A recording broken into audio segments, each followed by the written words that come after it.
Well, hello, listeners, wherever you might be in time and space.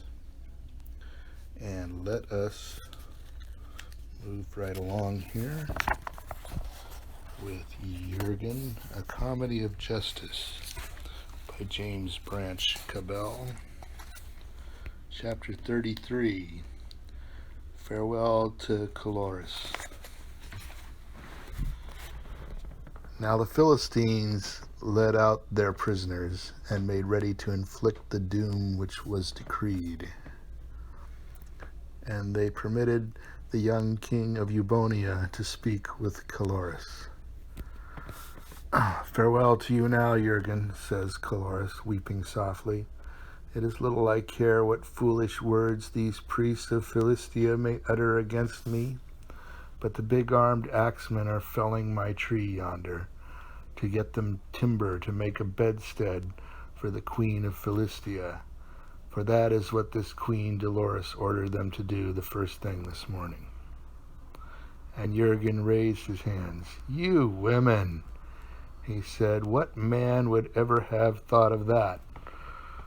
So when my tree is felled, I must depart into the somber land wherein there is no laughter at all, and where the puzzled dead go wandering futilely through fields of scentless asphodel, and through tall, sullen groves of myrtle, the puzzled, quiet dead who may not even weep as I do now, but can only wonder what it is that they regret.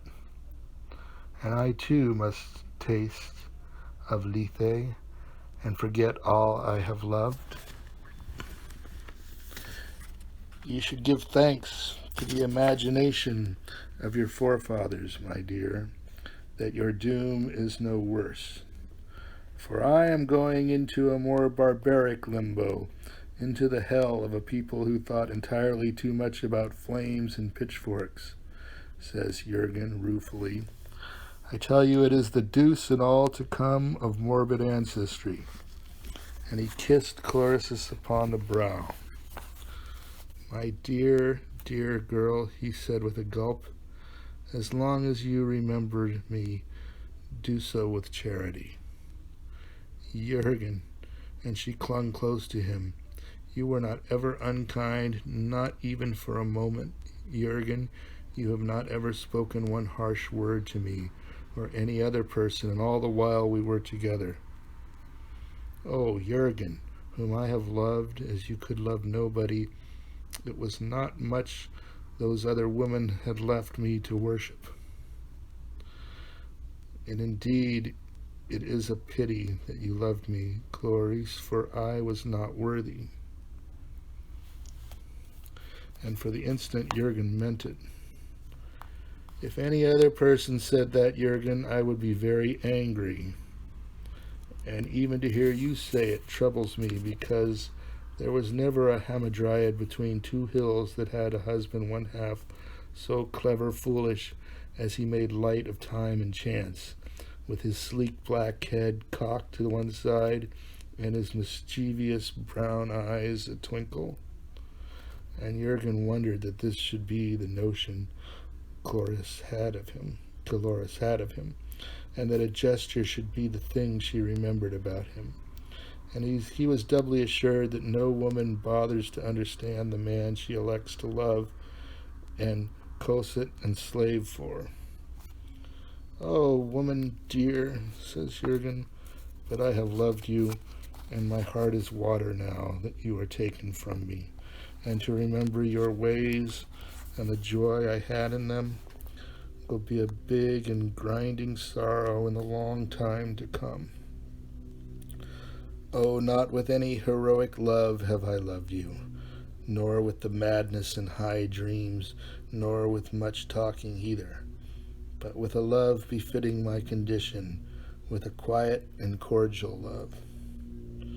And must you be trying, while I die, to get your grieving for me into the right words? She asks him, smiling very sadly.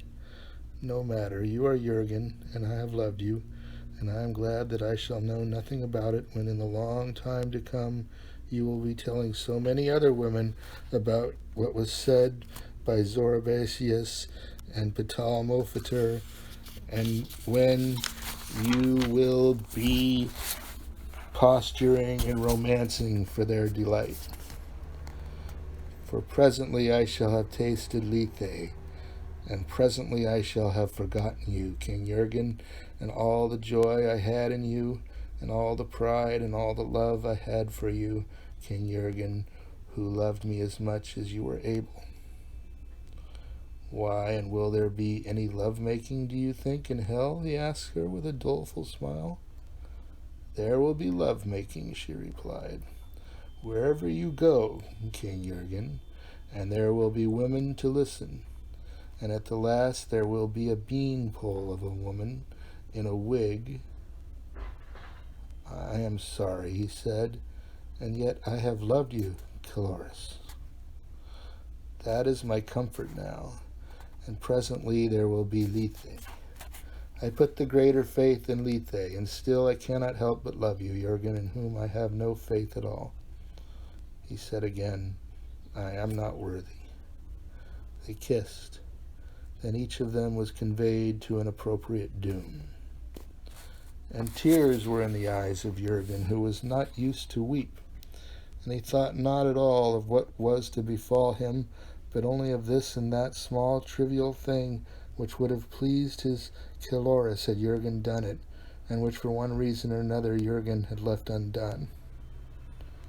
I was not ever unkind to her, says she. Ah, but I might have been so much kinder, and now I shall not ever see her any more, nor ever any more may I awaken delight and admiration in those bright, tender eyes which saw no fault in me. Well, but it is a comfort, surely, that she does not know how I devoted the last night she was to live to teaching mathematics. And then Jurgen wondered how he would be dispatched into the hell of his fathers. And when the Philistines showed him what manner they proposed to inflict their sentence, he wondered at his own obtuseness. For I might have surmised this would be the way of it, said Jurgen, and yet, as always, there is a simplicity in the methods of the Philistines, which is unimaginable by really clever fellows. And as always, too, these methods are unfair to us clever fellows. Well, I am willing to taste any drink once, but this is a very horrible device nonetheless, and I wonder if I have the pluck to endure it. Then as he stood considering this matter, a man-at-arms came hurrying. He brought with him 3 great rolled parchments, with seals and ribbons and everything in order, and these were Jurgen's pardon, and Jurgen's nomination as poet laureate of Philistia, and Jurgen's appointment as mathematician royal. The man-at-arms brought also a letter from Queen Dolores, and this Jurgen read with a frown. Do you consider now what fun it would be to hoodwink everybody by pretending to conform to our laws, said this letter, and it said nothing more. Dolores was a really wise woman. Yet there was a postscript, for we could be so happy, said the postscript. And Jurgen looked toward the woods where men were sawing up a great oak tree, and Jurgen gave a fine laugh, and with fine deliberateness he tore up the Queen's letter into little strips. Then statelily he took the parchments, and found they were so tough he could not tear them. This was uncommonly awkward, for Jurgen's ill-advised attempt to tear the parchments imparted the dignity of his magnanimous self-sacrifice. He even suspected one of the guards of smiling. So there was nothing for it but presently to give up that futile tugging and jerking, and to compromise by crumpling these parchments. This is my answer, said Jurgen, heroically and with some admiration of himself, but still a little dashed by the uncalled-for toughness of the parchments. Then Jurgen cried farewell to fallen Luque, and scornfully he cried farewell to the Philistines and to their devices. Then he submitted to their devices. Thus it was, without making any special protest about it, that Jurgen was relegated to limbo and was dispatched to the hell of his fathers 2 days before Christmas.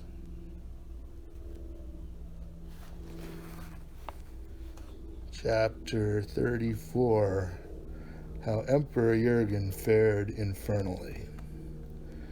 Now the tale tells how the devils of hell were in one of their churches celebrating Christmas in such manner as the devils observed that day, and how Jurgen came through the trapdoor in the vestry room, and how he saw and wondered over the creatures which inhabited this place.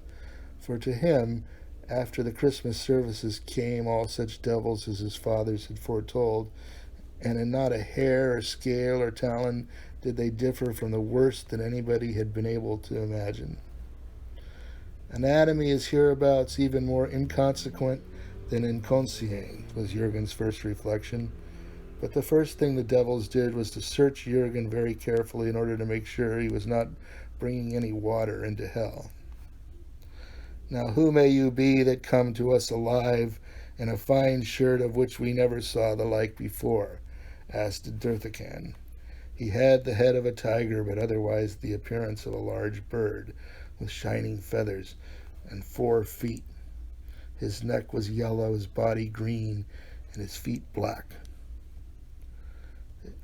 It would not be treating honestly with you to deny that I am the Emperor of Numeria, said Jurgen, somewhat advancing his estate. Now spoke Amiamon, in the form of a thick soot-colored worm going upright upon his tail, which shone like the tail of a glowworm. He had no feet, but under his chops were 2 short hands, and upon his back were bristles such as grow upon hedgehogs. But we are rather overrun with emperors, said Amiamon doubtfully, and their crimes are a great trouble to us. Were you a very wicked ruler? Never since I became an emperor, replied Jurgen, have any of my subjects uttered one word of complaint against me. So it stands to reason I have nothing very serious with which to reproach myself. Your conscience, then, does not demand that you be punished? My conscience, gentlemen, is too well bred to insist on anything. You do not even wish to be tortured? Well, I admit I had expected something of the sort, but nonetheless I will not make a point of it, said Jurgen handsomely. No, I shall be quite satisfied even though you do not torture me at all. And then the mob of devils made a great to-do over Jurgen. For it is exceedingly good to have at least one unpretentious and undictatorial human being in hell. Nobody as a rule drops in on us save inordinately proud and conscientious ghosts whose self-conceit is intolerable and whose demands are outrageous. How can that be? Why, we have to punish them. Of course, they are not properly punished until they are convinced that what is happening to them is just and adequate. And you have no notion what elaborate tortures they insist their exceeding wickedness have merited, as though that which they did or left undone could possibly matter to anybody, and to contrive these torments quite tires us out. But wherefore is this place called the hell of my fathers? Because your forefathers builded it in dreams, they told him, out of the pride which led them to believe that what they did was of sufficient importance to merit punishment, or so at least we have heard. But if you want the truth of the matter, you must go to our grandfather in Barathum. I shall go to him then, and do my own grandfathers and all the forefathers that I had in the old time inhabit this grey place? All such as are born with what they call a conscience come hither, the devils said. Do you think you could persuade them to go elsewhere? For in that event we would be deeply obliged to you. Their self-conceit is pitiful, but it is also a nuisance because it prevents our getting any rest. Perhaps I could help you to obtain justice, and certainly to attempt to secure justice for you is my imperial duty. But who governs this country? They told him how hell was divided into principalities they had for governors Lucifer and Beelzebub and Belial and Astaroth and Phlegethon, but that over all these was grandfather Satan, who lived in the black house at Bertham. Well, I prefer, says Jurgen, to deal directly with your principal, especially if he can explain the polity of this insane and murky country. Do some of you conduct me to him in such state as becomes an emperor? So Canagosta fetched a wheelbarrow, and Jurgen got into it, and Canagosta trundled him away. Canagosta was something like an ox, but rather more like a cat, and his hair was curly. And as they came through Korasma, a very uncomfortable place where the damned abide in torment, whom should Jurgen see but his own father, Koth, the son of Smoit, and Stenvor, standing there chewing his long mustaches in the midst of an especially tall flame. Do you stop now for a moment, says Jurgen to his escort.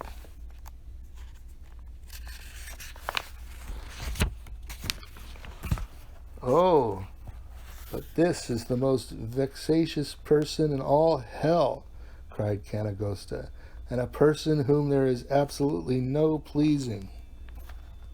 Nobody knows that better than I, says Jurgen. And Jurgen civilly bade his father good day, but Koth did not recognize this spruce young emperor of Nomeria, who went about hell in a wheelbarrow. You do not know me, then, says Jurgen. How should I know you when I never saw you before, replied Koth irritably. And Jurgen did not argue the point, for he knew that he and his father could never agree about anything. So Jurgen kept silent for that time, and Canagosta wheeled him through the gray twilight, descending always deeper and yet deeper into the lowlands of hell, until they had come to Bertham. All right, moving along here. Back with more soon. Thank you very much for listening. YouTube, Roarshock channel. That's where this will be archived. Thanks.